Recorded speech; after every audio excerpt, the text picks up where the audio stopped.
Alright. Got my audience of 1.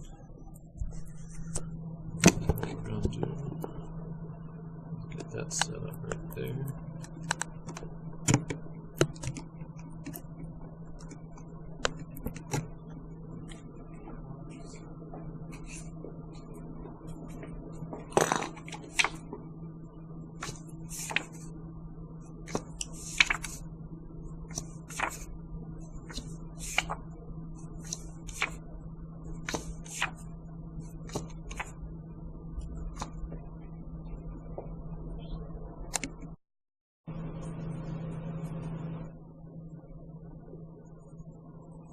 Are you concerned about the health and well-being of this nation's youth?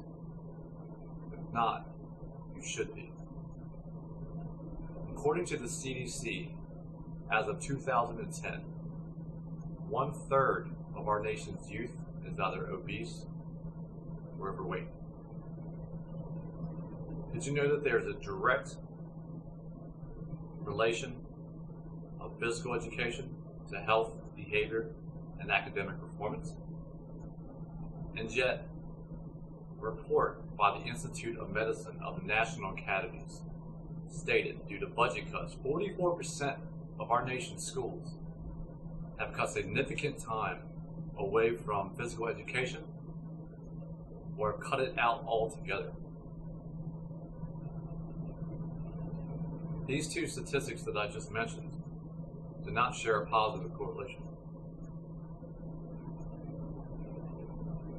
Allow me to tell you why physical education needs to be a part of the main core curriculum in our children's schools and how we are going to make that happen through law reform. Let's first talk about the effects of physical education has on our youth. First, we'll look at the physical health effects. As I stated before, the CDC reported that 1/3 of our nation's youth is overweight or obese. So should we be cutting physical education away from our children?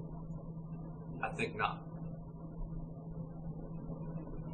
Obese children are at high risk for certain health issues: heart disease, diabetes, asthma, and that's just to name a few. But aren't those few enough?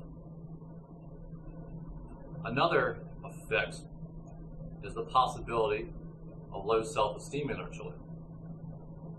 Now this brings us more to the mental health aspect. According to the World Health Organization, low self-esteem lends our children to be more likely to indulge in risky behavior, such as drug and alcohol use. A CDC study also has now shown that physical activity promotes brain function, reduces anxiety, and promotes overall well-being. Now this shows the correlation from physical health to mental health. Another healthy aspect is cognitive skills. Now this would be more towards how physical education relates to classroom interaction and behaviors. According to the book, Promoting Health and Emotional Well-Being in Your Classroom, studies have shown positive effects on cognitive skills in children, such as memory and the ability to retain information. That usually leads to a better understanding of material and greater interaction and participation in class.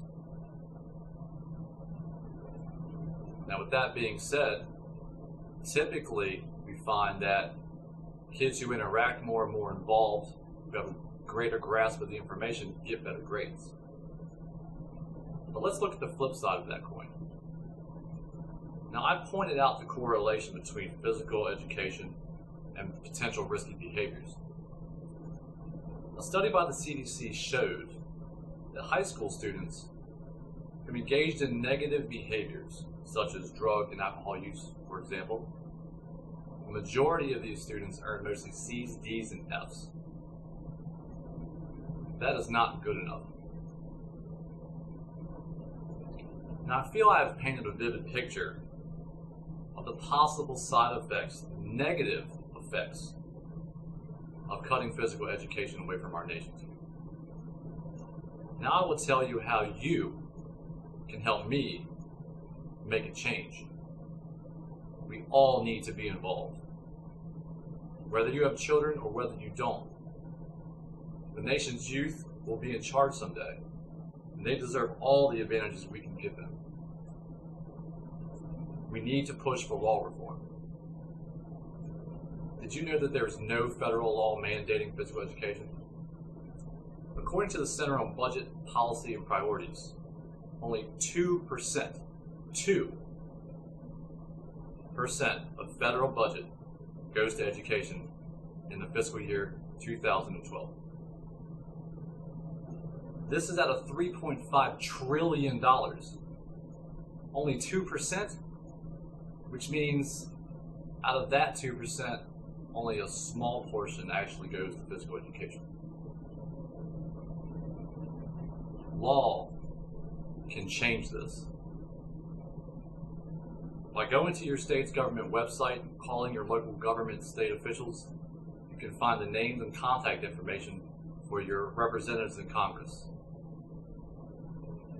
Contact them, email them, call them, write them, any means necessary. They need to know that we demand change, and they need to implement that change. I have told you why physical education is important, and how we can help be a part of making a change, and how this nation's youth is shaped for the future. Kids spend 6 to 8 hours a day at school. Some of the greatest influences kids encounter come from their time at school. So why aren't we making sure that these influences are as positive as possible? I urge you, all of you, to join me in contacting your congressman to tell them the importance of this issue and demand change. The future of this nation's youth starts now, and it's up to us to help secure it.